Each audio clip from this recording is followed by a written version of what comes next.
Hello friends, welcome back to my channel. कैसे हैं आप लोग? आई होप अच्छे ही होंगे। फ्रेंड्स, आज हम करेंगे अप्रैल करंट अफेयर का पार्ट फर्स्ट। हमने पीडीएफ ऑलरेडी आपको काफी टाइम पहले प्रोवाइड करा दी है।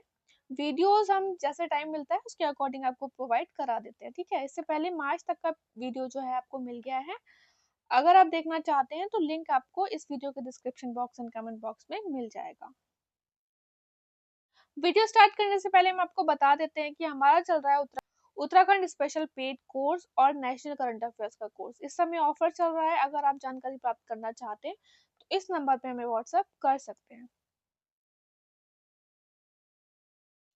स्टार्ट करते हैं। आज स्टार्टिंग के 5 टॉपिक जैसे हर बार करते हैं हम। Science and tech, defence, summit, books and author, obituaries and schemes, ये करेंगे आज की वीडियो में हम, ठीक है। स्टार्ट करते हैं साइंस एंड टेक से। देखिए, Indian institute of spices research IISR ने डेवलप किया है new variety of turmeric IISC Surya. ये एक लाइट कलर्ड वैरायटी है जो कि ऑफर कर रही है 20 to 30% yield increase compare to existing light colour variety like माइडोकोर, ठीक है। अभी रिसेंटली आपका देखिए बहुत सारे एग्जाम से पूछा जा चुका है कि टर्मरिक बोर्ड सेटअप किया गया है रिसेंटली, ठीक है। कहाँ किया गया है आप हमें बताइए, हम ऑलरेडी आपको बहुत बार बता चुके हैं। कमेंट बॉक्स में बताइएगा। सेकेंड है 50 years since the launch of Aryabhata. 50 साल कंप्लीट हो गए हैं जब से आर्यभट्टा लॉन्च हुआ था। इंडिया का फर्स्ट सैटेलाइट था आर्यभट्टा, ईयर अप्रैल 1975 में aboard a Soviet Cosmos 3M rocket from Kapustin Yar launch site in Russia. और टीम जो इंक्लूड थी इसमें डॉक्टर विक्रम साराभाई थे और प्रोफेसर UR राव थे और अदर्स, ठीक है। इंडिया का इंडिजीनियसली बिल्ड सैटेलाइट था, इसरो ने किया था। ये तो बहुत इंपॉर्टेंट था, ठीक है। इंडिया का फर्स्ट सैटेलाइट 50 इयर्स कंप्लीट हो गए हैं, बहुत इंपॉर्टेंट है। डेट आपको एग्जैक्ट याद रखनी है। ISRO is sending water wear tardigrades to space station with Axiom 4 mission. हमने आपको कितनी बार बताया है कि Axiom 4 मिशन बहुत इंपॉर्टेंट है। अभी रिसेंटली एग्जाम से पूछा भी जा चुका है। सबसे पहले तो आपको ये याद रखना है, शुभांशु शुक्ला फर्स्ट एस्ट्रोनॉट बन गए हैं जिन्हें जाना है to study tardigrade space farming during Axiom 4 mission. और ये वाला जो है एज इट इज आपका एग्जाम में अभी पूछा है रिसेंटली, तो आपको याद रखना है। इंडिया का first human experiment in microgravity using these resilient micro animal. Tardigrades होते क्या है कि टारडिग्रेड्स ना बहुत ज्यादा न्यूज में है लास्ट ईयर से, तो आपको पता होना चाहिए।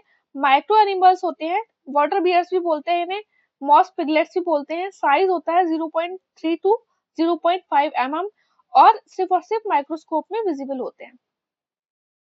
कहाँ पे मिलते हैं?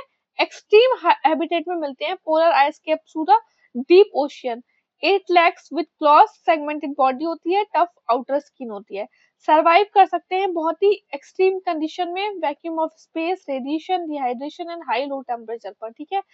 एंटर अ क्रिप्टोबायोसिस स्टेट, मतलब animation suspended to survive harsh environment. मतलब इन्वायरमेंट में सर्वाइव करने के लिए एक ऐसे स्टेट में अपने आप को ले जाते हैं ये कि पता ही नहीं चले, उन पे किसी चीज का फर्क ही नहीं पड़े और सर्वाइव भी कर ले, ठीक है। Axiom 4 मिशन है क्या? एक 14 डे क्रूड मिशन है इंटरनेशनल स्पेस स्टेशन का। इसमें Axiom 4 में कौन कौन सी ऑर्गेनाइजेशन इन्वॉल्व है? ISRO, NASA and ESA with astronaut group captain Shubhanshu Shukla जो कि रिप्रेजेंट कर रहे हैं इंडिया को, ठीक है। तो बहुत इंपॉर्टेंट है, इंडिया से कौन रिप्रेजेंट कर रहे हैं? शुभांशु शुक्ला। वर्ल्ड डायबिटीज कांग्रेस 2025 हुई बैंकॉक थाईलैंड में 7 से 10 अप्रैल के बीच में। और यहाँ पे ना एक बहुत ही इंपॉर्टेंट चीज ये है कि टाइप 5 डायबिटीज का डिक्लेरेशन हुआ कि एक टाइप 5 डायबिटीज आ गई है अब। और ये किस वजह से होती है? ये बहुत ज्यादा मतलब लोग कमजोर होते हैं, कुपोषण, माल न्यूट्रिशन की वजह से टाइप 5 डायबिटीज होती है। इसरो ने डेवलप किया indigenous stellite nozzle divergent using fourth stage of PSLV launch vehicle. और ये अल्टरनेटिव है जो हम इंपोर्ट करते हैं कोलंबियम मटेरियल उसका, तो बहुत इंपॉर्टेंट है। ऑब्वियस सी बात है, इंपोर्ट कर रहे थे अभी तक हम और अब हमने इंडिजिनियसली बना लिया। स्पेस एक्स फ्रेम 2 मिशन क्या है? ये सेंड किया जाएगा first private astronaut crew on a ground breaking journey to orbit earth from pole to pole. Pole to pole, याद रखेंगे आप, पोल टू पोल, ठीक है। On 1 April 2025, spacecraft was sent to polar orbit carrying the Crew Dragon capsule. Resilience क्या है? Crew dragon capsule है। अब यहाँ पे ना ऐसे पहले भी बहुत बार क्वेश्चंस आ चुके हैं बिहार पीसीएस में, यूपी पीसीएस में, कि रेजिलियंस था क्या है, या फिर क्रू ड्रैगन कैप्सूल का नाम क्या था, तो रेजिलियंस। 4 एस्ट्रोनॉट जो है इसमें इन्वॉल्व हैं, 22 मिशन होंगे, और जैसे कि study how astronaut body response to the weightlessness and motion sickness. Crew will perform first ever X-ray in space, know how microgravity affect density. Cultivation होगा मशरूम का स्पेस में, और इससे क्या होगा, एक इंसाइट डेवलप होगी कि क्या सस्टेनेबल फूड प्रोडक्शन हो सकता है for the future space mission के लिए, ठीक है। QPIAI इंडस क्या है? इंडिया का मोस्ट पावरफुल कंप्यूटर है, 25 सुपर कंडक्टिंग क्वांटम बिट। इससे पहले वाले मंथ में भी हमने एक पढ़ा था, उसका बोला था ना कि माइक्रो प्रोसेसर्स हुए हैं, 32 बिट्स है, तो ये बिट्स भी याद रख लो, आजकल ना घुमा देते हैं इस एग्जाम में। लॉन्च किया गया 14 अप्रैल को, और ये इंडिया का first full stack quantum computing system है, और ये है क्या, बेंगलुरु बेस्ट स्टार्टअप है। QPIAI नाम क्या रखा इन्होंने, Indus. On April 14, 2025, Blue Origin New Shepard rocket successfully completed a historical suborbital spaceflight featuring an all-female crew, और ये फर्स्ट टाइम हुआ है सिंस 1963, क्योंकि उस टाइम वैलेंटिना टेरेशकोवा जो थी वो फर्स्ट वुमेन थी। अभी रिसेंटली हीमोफीलिया बहुत ज्यादा न्यूज में था, तो हम पढ़ लेते हैं हीमोफीलिया होता क्या है। एक रेयर इनहेरिटेड ब्लड डिसऑर्डर होता है, जो कि हमारे, अगर हमें जैसे चोट लग जाती है तो आपने देखा होगा कि ब्लड थोड़ी देर में रुक जाता है छोटी मोटी चोट में। बट हीमोफीलिया अगर किसी इंसान को है, तो उसके लिए एक छोटी सी चोट भी ना बहुत कभी कभी जानलेवा हो जाती है, क्योंकि क्लॉटिंग ही नहीं होती, ठीक है। और it is caused by the deficiency in factor A, क्योंकि जो फैक्टर 8 होता है a protein that help in blood clot, ठीक है। बहुत ज्यादा डिटेल में जाने की जरूरत नहीं है आपको, बस इतना याद रखना है। और disorder is caused by the x linked recessive trait, तो यहाँ पे रेसेसिव याद रखना है, एक्स लिंक याद रखना है आपको। ये हो गया हमारा साइंस रिलेटेड न्यूज जितने भी अप्रैल में है, ठीक है। अभी हमारा ना कुछ पार्ट रह गया है अपडेटेड वाला, वो हम आगे वाले वीडियोस में करेंगे। अगर उसमें साइंस में कुछ एक दो न्यूज बच रही होगी तो हम उसमें कवर कर लेंगे। अगर आपने अभी तक इस वीडियो को लाइक नहीं किया है तो पहले लाइक कर देना यार, और कमेंट करके जरूर बताना कि वीडियो लगा कैसे। अब बात कर लेते हैं हम डिफेंस की, अप्रैल 2025 की न्यूज की। India is set to commission its first dedicated nuclear submarine base INS Varsha in Andhra Pradesh 2026 में as a part of project Varsha. अब एग्जाम में क्या होता है ना, पूछ लिया जाता है कि अभी रिसेंटली अप्रैल में न्यूज में था, क्या नाम था उसका, तो आपको ये पता होना चाहिए। और आईएनएस अरिधमन ये थर्ड न्यूक्लियर पावर सबमरीन है, इसका भी प्लान है कि ऑपरेशनलाइज किया जाए। अब प्रोजेक्ट प्रबल क्या है, जब कोई भी चीज आपको 3D रिलेटेड मिले ना न्यूज में, तो वो बहुत ज्यादा इंपॉर्टेंट हो जाती है guys. 3D printed military structure built in Ladakh, तो अंडर द प्रोजेक्ट प्रबल कुछ इनिशिएटिव लिए गए, जिसमें फर्स्ट है ये वर्ल्ड का टॉलेस्ट बंकर है at an altitude of 11,000 feet in Leh Ladakh, using technology developed by the simply forge creation and IIT Hyderabad. अब आप लोग बोलेंगे कि पूरा लिखना है, पूरा ही याद करना है। देखिए, अगर आप यूके पीसीएस की तैयारी करें तो अभी ना आपने देखा होगा कि लोअर पीसीएस में और एसीएफ में थोड़ा सा वो स्टेटमेंट वाइज चीजों पे गए हैं, और आरओ और यूपीपीसीएस के लिए तो ये बहुत ही इंपॉर्टेंट है। आपने देखा होगा वहां तो बहुत ही आते हैं ऐसे क्वेश्चन। और एक प्रोजेक्ट इसके अंदर था, अ water infrastructure project and a long range revolver, जिसका नाम नहीं पता है तो आपको 3D प्रिंटेड याद रखना है, अंडर द प्रोजेक्ट प्रबल। पर्म सबमरीन रशिया का first nuclear submarine arm with Zircon hypersonic missile, Russia का है, ये याद रखेंगे। एक्सरसाइज आक्रमण ये लॉन्च की गई इंडिया ने की, इंडियन एयरफोर्स ने, जब पाकिस्तान के साथ इशू हुआ 24 अप्रैल को। Desert flag 10 multinational naval exercise in UAE from 20 April 8 में। दस्तलिक, दस्तलिक क्या है? Joint military exercise between India and Uzbekistan, और ये पुणे में हुई। 6th एडिशन था इस बार का। इंटीग्रेटेड मल्टी डोमेन एक्सरसाइज प्रचंड प्रहार इंडियन एयरफोर्स के द्वारा की जाती है ये, और ये 25 से 27 मार्च की गई थी। एक्सरसाइज इंद्रा बहुत ज्यादा एग्जाम्स में आ चुका है already, between Russia and India. Naval exercise होती है, चेन्नई में हुई, और 27 मार्च से 2 अप्रैल। Exercise tiger triumph between India and USA, tri military humanitarian assistance and disaster relief exercise होती है, 1 से 13 अप्रैल तक की गई on the eastern coast of India. अब अगर इंडिया में कोई एक्सरसाइज होती है ना, तो वो बहुत ज्यादा इंपॉर्टेंट हो जाती है। First test flight of Saras MK2 plane expected in December 2027। MK2 plane है क्या? एक अपग्रेडेड वर्जन है 14 सीटर सारस प्रोटोटाइप प्लेन का, जो कि डेवलप किया गया है CSIR NAL के द्वारा, और Hindustan aeronautic limited will be involve in the manufacturing. बस याद रखो कि क्या नाम है, सारस MK2, और कौन कौन इन्वॉल्व है इसके मैन्युफैक्चरिंग में। Navika Sagar Parikrama second by the INS Tarini की गई। It is a global circumnavigation by the women officer of Indian Navy, जिसकी जो कमांडर थी वो lieutenant commander Dilna and Roopa के। Under it INS Tarini reached Cape Town South Africa on 1 April 4th phase में and return to Goa in मई, और इसका expedition जो है वो कंप्लीट होगा 5 फेज में। अब बात कर लेते हैं हम सबमिट्स की। ठीक है, सबमिट्स बहुत इंपॉर्टेंट होते हैं। आप लोग मुझसे पूछते हैं कि एग्जाम से कितने मंथ पहले का जो है current affair as it is याद होना चाहिए, खासकर स्टेट में, क्योंकि स्टेट में क्वेश्चन पूछने का तरीका अलग होता है।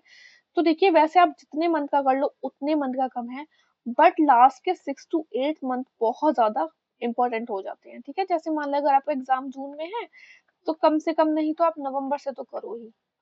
अगर आपके पास टाइम बहुत कम है, ठीक है, मान लो आप किसी जॉब में हो, या आपने एकदम से सोचा कि हाँ मुझे ये एग्जाम देना है 15-20 दिन पहले ही, तो फिर लास्ट के 4-5 महीने के कर लो, जितना हो सकता है ना।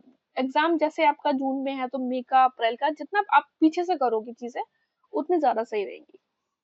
Save earth conclave held in new Delhi on world earth day. अब वर्ल्ड अर्थ डे होता कब है? यहाँ से आपका एक क्वेश्चन हुआ ये कि 22 अप्रैल को होता है। अच्छा, इसी बात पे कमेंट बॉक्स में बताओ इसकी थीम क्या है। वैसे यार हम नेक्स्ट पार्ट में करेंगे तो आपको पता चल ही जाएगा, बट अगर आप बता सकते हैं तो बताइएगा। Inaugurated by the union minister Amit Shah, 15 environmentalist and conservationist को अवार्ड मिला यहाँ पे। ठीक है, global technology summit new Delhi में हुआ 9th एडिशन, थीम थी इसकी संभावना। अब बिम्स्टेक समिट है, बहुत इंपॉर्टेंट हो जाता है। बिम्स्टेक हो गया, ब्रिक्स हो गया, सार्क हो गया, ऐसा कोई भी आपका जो है समिट होगा इंपॉर्टेंट होगा। ठीक है, G20 हो गया। 6th एडिशन हुआ है बैंकॉक थाईलैंड में, और बांग्लादेश जो है अब चेयर करेगा नेक्स्ट 2 ईयर के लिए। अब दिस इज वेरी इंपॉर्टेंट कि एग्जाम में पूछ लिया जाता है कि बैंकॉक से चेयरमैनशिप किसने ली, तो बांग्लादेश ने ली। किसने दी चेयरमैनशिप बांग्लादेश को, तो बैंकॉक ने दी। ठीक है, क्योंकि अभी चेयर जो कर रहा था वो थाईलैंड कर रहा था, तो यहाँ पे 6th एडिशन हुआ, लेकिन अब बांग्लादेश को दे दी गई है नेक्स्ट 2 इयर्स के लिए। This summit first in person meeting in 7 years, तो ये इम्पोर्टेंट है। इससे पहले वर्चुअली हुआ था, तो इसीलिए इम्पोर्टेंट है कि 7 साल में पहली बार इन पर्सन मीटिंग हुई है। इंडिया ने कुछ अनाउंसमेंट किए इसमें। Host BIMSTEC athletic meet in 2025 and first BIMSTEC game in 2027। This is again important. एक Bodhi programme for skilling youth start किया जाएगा। इसकी फुल फॉर्म होगी BIMSTEC for organised development of human resource infrastructure. Under it training scholarship for students, professional research and researchers and others. Every year 300 कितने 300 youth जो है वो BIMSTEC country से India आएंगे। ठीक है फ्रेंड्स, अब this is again important. 10th BRICS policy planning dialogue 2025 और 11th BRICS environment minister meeting Brazil में हुई।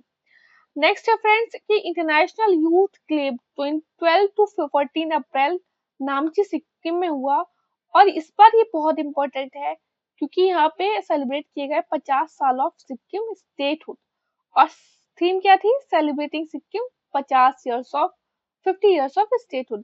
अब इसी बात पे आप मुझे बताओ कि 35th और 36th constitution amendment act Sikkim से रिलेटेड हैं, लेकिन दोनों में फर्क क्या है? What is the difference? दोनों में डिफरेंस क्या है, आप हमें बताइए कमेंट बॉक्स में। देखिए, आप लोग आंसर बताया करिए कमेंट बॉक्स में, उससे क्या रहता है, आपको याद रहेंगी चीजें। और क्वेश्चंस जो हम पूछते हैं, ऐसा नहीं है कि नहीं आते हैं, वो आपके एग्जाम में आ भी जाते हैं, ठीक है। इंडिया का first nano electronic road show on 27 March at IISc Bangalore. National conference on environment 2025 new Delhi में हुई, ऑर्गेनाइज की गई by the NGT from 29 to 30 March. और इसे ना इनॉग्रेट किया प्रेसिडेंट हमारी जो द्रौपदी मुर्मू जी हैं उन्होंने, इसलिए आपको याद रखना इम्पोर्टेंट है। इसी बात पे चलो बता दो कि NGT फॉर्म कब हुआ है, किस डेट को, किस मंथ में, किस ईयर में फॉर्म हुआ था, आप हमें बताओ कमेंट बॉक्स में। नेक्स्ट है बुक्स एंड ऑथर्स अप्रैल 2024 के। CM and the spy Amarjit Singh ji ने लिखी है फ्रेंड्स। केयरलेस पीपल लिखी है सारा विलियम्स ने। संस्कृति का 5वां अध्याय, देखिए PM मोदी की बुक है ये, इंडिया कल्चर के ऊपर। और प्रीफेस इस बुक का राम बहादुर रॉय के द्वारा लिखा गया, कंपाइलेशन किया गया इस बुक का डॉक्टर प्रभात ओझा के द्वारा। The great conciliator Lal Bahadur Shastri and the transformation of India लिखी गई संजीव चोपड़ा जी ने। अब बात कर लेते हैं ऑबिचुरीज अप्रैल 2025 की। दिस इज यहाँ पे बहुत इंपॉर्टेंट है चीजें, आप देख लीजिएगा। रिसेंटली हरिदत्त कापरी जी का निधन हो गया। ये इंडियन किस गेम से बिलोंग करते थे? बास्केटबॉल। अर्जुन अवार्ड 1969 में। और अगर आप उत्तराखंड एग्जाम का दे रहे हैं ना, तो बहुत इंपॉर्टेंट है आपके लिए कि लाइफ टाइम अचीवमेंट अवार्ड भी दिया था उत्तराखंड गवर्नमेंट ने इन्हें। बॉन्ड हुए थे ये चिड़ियाखन विलेज में, मुबानी पिथौरागढ़ में। Tree man of Telangana Daripalli Ramaiah, इन्हें चेतला रामाया और वनजीवी भी कहते हैं, इनका निधन हो गया अभी। अब देखिए, ट्री मैन ऑफ तेलंगाना तो दरिपल्ली रामैया है, लेकिन ट्री मैन ऑफ इंडिया कौन है? जादव पायंग। जस्टिस कुलदीप सिंह, इनका भी निधन हो गया। उनकी खास बात यह थी कि इन्वायरमेंट रिलेटेड जितनी भी इनके पास रेट या वो आई, बहुत ही ज्यादा स्पेशल इंटरेस्ट लिया इन्होंने। और इन्हें फर्स्ट ग्रीन जज ऑफ सुप्रीम कोर्ट भी कहते हैं। Pope Francis first Latin America pope थे ये, इनका जो है डेथ हो गई रिसेंटली। और 266 पोप इलेक्ट हुए थे ये 2013 में। न्यूज में इसलिए ज्यादा थे क्योंकि ये जो मॉडर्न जितने भी केसेस होते थे उस पर अपना व्यू जरूर देते थे, ठीक है। Doctor K Kasturirangan, this is very very important, former chairman of ISRO, ठीक है, बहुत इंपॉर्टेंट है ये। और प्रोजेक्ट डायरेक्टर थे इंडिया के first two experimental earth observation satellite Bhaskara 1 and Bhaskara 2 के। पद्म विभूषण मिला इन्हें 2000 में। बुक थी इनकी ऑटोबायोग्राफी थी, ठीक है, तो space and beyond, professional voyage of के कस्तूरी रंगन। ऑथर थे ये कस्तूरी रंगन कमेटी की रिपोर्ट ऑन वेस्टर्न घाट इन 2013। अब बहुत इंपॉर्टेंट है कि पूछा जा सकता है कि कस्तूरी रंगन जी ने वेस्टर्न घाट पे जो रिपोर्ट दी थी वो कब दी थी? 2013 में दी थी। जिन्होंने इसमें इन्होंने बताया था कि 59,940 स्क्वायर किलोमीटर जो है एरिया ऑफ वेस्टर्न घाट का, उसे इकोलॉजिकल सेंसिटिव डिक्लेयर कर देना चाहिए, ठीक है। अब बात कर लेते हैं हम स्कीम्स एंड कैंपेन की। आई होप कि आप अच्छे से पढ़ पा रहे हो, आपको अच्छे से चीजें समझ में आ रही हो। यार आप प्लीज लाइक जरूर कर देना, बिकॉज बहुत मेहनत लगती है सब चीजें, सब नोट्स को कंसाइज इम्पोर्टेंट, सिर्फ हम इम्पोर्टेंट चीजें लेके आते हैं, नहीं तो बहुत ज्यादा करंट अफेयर्स तो बहुत ज्यादा होते हैं। और कमेंट करके जरूर बता देना अगर आपको वीडियो अच्छा लगे तो। देखिए, अभी रिसेंटली PM मुद्रा स्कीम ने 10 साल कंप्लीट कर लिए। 8 अप्रैल 2025 को लॉन्च हुई थी 2015 में। मुद्रा की फुल फॉर्म है micro unit development and refinance agency. It is a flagship scheme of government of India, 2015 में लॉन्च हुई थी। Affordable collateral free institutional credit through member lending institution, central sector scheme है। और एम है इसका fund करना unfunded micro enterprise and small businesses को। Funding के प्रोविजन क्या है कि लोन्स जो है वो एक्सटेंडेड होंगे through the member lending institution, जैसे कि शेड्यूल कमर्शियल बैंक, RRB और NBFCs and micro finance institutions, ठीक है। यहाँ पे इम्पोर्टेंट ये है इसलिए बहुत ज्यादा क्योंकि अभी ना रिसेंटली इसमें एक फोर्थ कैटेगरी भी इंक्लूड कर ली गई है। इससे पहले 3 कैटेगरीज थी, शिशु किशोर, तो इसमें लोन लिमिट की थी, शिशु में आपको मिल सकता था 50,000 तक, किशोर में मिल सकता था 50,000 से 5 लाख, और तरुण के अंदर मिल सकता था 5 लाख टू 10 लाख। अब फोर्थ कैटेगरी ऐड कर दी गई है तरुण प्लस, जिसमें आपको 10 लाख से 20 लाख तक का लोन मिल सकता है, लेकिन मिलेगा उन्हें ही जो कि पहले, इससे पहले तरुण कैटेगरी के लिए एलिजिबल होंगे और उन्होंने उसका जो है रीपे कर दिया होगा लोन, ठीक है। PM young author mentorship scheme युवा 3.0, दिस इज वेरी इंपॉर्टेंट। 11 मार्च 2025 को इसका 3.0 जो है वो लॉन्च किया गया। मिनिस्ट्री ऑफ एजुकेशन, ये यूपीपीसीएस में पूछा जा चुका है। युवा जो है वो किस मिनिस्ट्री के अंदर है स्कीम? इसका एम है to encourage young writers below age of 30 years and provide them guidance and opportunities to show writing skills। Zero poverty P4 initiative Andhra Pradesh लेके आया है। इसमें P4 क्या है? It stands for public private people partnership, a unique model to collaborate between government, private entities and individual to eliminate poverty। Poverty से related है, ये आपने याद रखना है। और one of the key principle under the पारी सूत्रालू 10 principle of स्वर्ण। मुख्यमंत्री जल संचय योजना हरियाणा ने लॉन्च की। To increase ground level 100 new point बनाए जाएंगे विद द हेल्प ऑफ मनरेगा। सीएम वुमेन एंटरप्रेन्योरशिप स्कीम, मुख्यमंत्री महिला उद्यमिता अभियान असम ने लॉन्च किया। ये इसका एम है कि एम्पावर करना 30 लाख वुमेन को by providing them with seed capital. Seed capital वो होती है जो आप किसी बिजनेस को स्टार्ट करने के लिए देते हैं स्टार्टिंग में। To promote self employment and entrepreneurship, इस स्कीम के अंदर वुमेन को 10,000 रुपए मिलेंगे seed capital in the first year. Second year में 25,000 मिलेंगे, जिसमें 12,500 लोन होगा और 12,500 गवर्नमेंट सपोर्ट करेगी, ठीक है। और थर्ड स्टेज में मिलेगा 50,000 टू द वुमेन एंटरप्रेन्योर्स, जो कि उन्होंने पहले वाला जो अमाउंट है वो अच्छे से यूटिलाइज कर लिया होगा अपना सीड कैपिटल। दिल्ली ने ज्वाइन किया रिसेंटली आयुष्मान भारत स्कीम और 35th स्टेट और यूटी बन गई to implement this. Plastic park scheme किसकी है? By ministry of chemical and fertilizer, ठीक है। तो यहाँ तक हमने आज कर लिया। नेक्स्ट वीडियो में अपॉइंटमेंट करेंगे, वरना वीडियो बहुत लेंथी हो जाएगा। आई होप आपको वीडियो पसंद आया हो। अगर आपको किसी भी फैक्ट में कुछ भी गलती लगती हो तो प्लीज आप लोगों से रिक्वेस्ट है कमेंट बॉक्स में बताइएगा। अच्छे से पढ़ते रहिए आप। All the best, take care.